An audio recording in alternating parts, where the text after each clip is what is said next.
यश ही काही लोकप्रियतेची स्पर्धा नव्हे. आपल्या स्वप्नांसह मूल्यांसह जगत असताना प्रत्येक दिवसाच्या अखेरीस आपण आनंदीच असायला हवं. किती सुंदर वाक्य आहे ना. The greatness guide to Robin Sharma यांचं हे जे पुस्तक आहे त्यातलं हे वाक्य. एक प्रकरण येतं पुस्तकात. इतरांच्या अभिप्रायांचे मूल्यांकन आपण का करू नये हे त्यात अगदी उत्तम प्रकारे मांडलंय. आणि त्यातच शेवटी हे वाक्य येतं जे मी माझ्या डायरीत सुद्धा लिहून ठेवलंय. आणि त्याविषयीच तुमच्याशी थोडं बोलू वाटलं म्हणून आजचा हा व्हिडिओ. आजचे पुस्तकामृत या आपल्या उपक्रमाचा आज आहे 6वा भाग.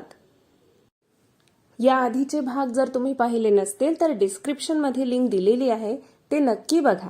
तुम्हाला तेही नक्की आवडतील अशी खात्री आहे. बऱ्याचदा असं होतं, इतरांच्या वागण्याचा बोलण्याचा आपल्यावर नकळत का होईना परिणाम होत असतो. खरं तर तो परिणाम होत नसून आपण तो करून घेतो. बघा, प्रत्येक व्यक्तीचे स्वतःचे असे वेगळे मतप्रवाह असतात, वेगळी विचारसरणी असते. त्या विचारसरणीच्या अनुषंगाने ते आपली मतं जगापुढे ठेवत असतात.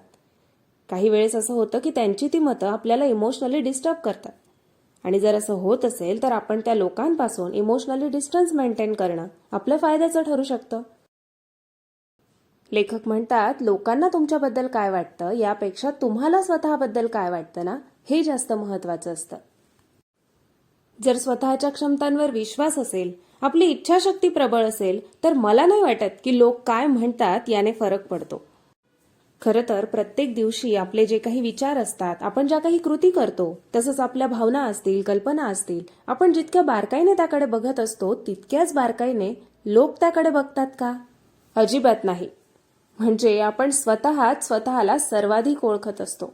मग तरी लोकांच्या अभिप्रायांना, नकारात्मक प्रतिक्रियांना आपण इतकं महत्त्व का देतो?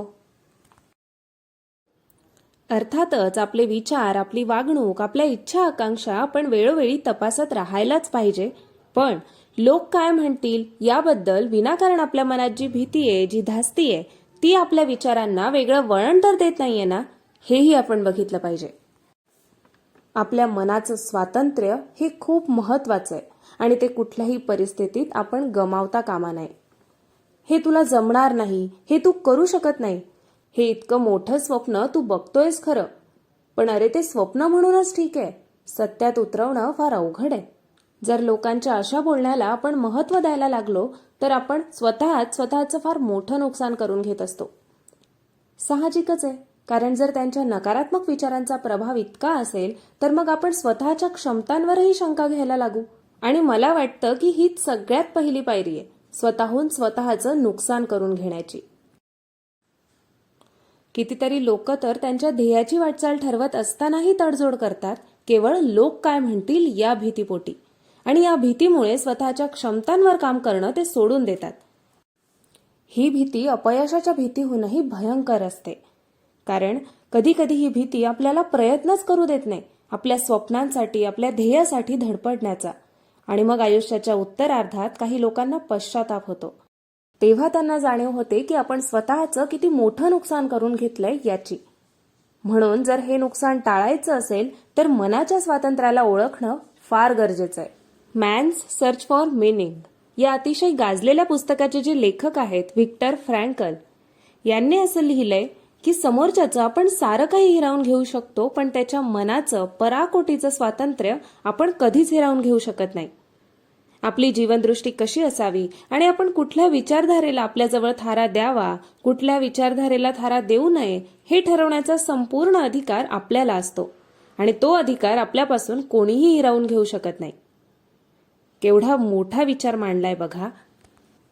याचाच अर्थ आपल्या मनाच्या स्वातंत्र्यावर प्रचंड विश्वास असायला हवा, जेणेकरून अशक्य असं वाटणारं ध्येय सुद्धा आपण साध्य करू शकू.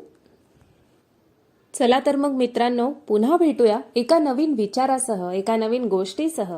पण त्याआधी हा व्हिडिओ कसा वाटला हे लाईक व कमेंटद्वारे नक्की कळवा. आणि जर तुम्ही या चॅनलवर नवीन असाल तर चॅनलला सबस्क्राईब करायला विसरू नका. धन्यवाद.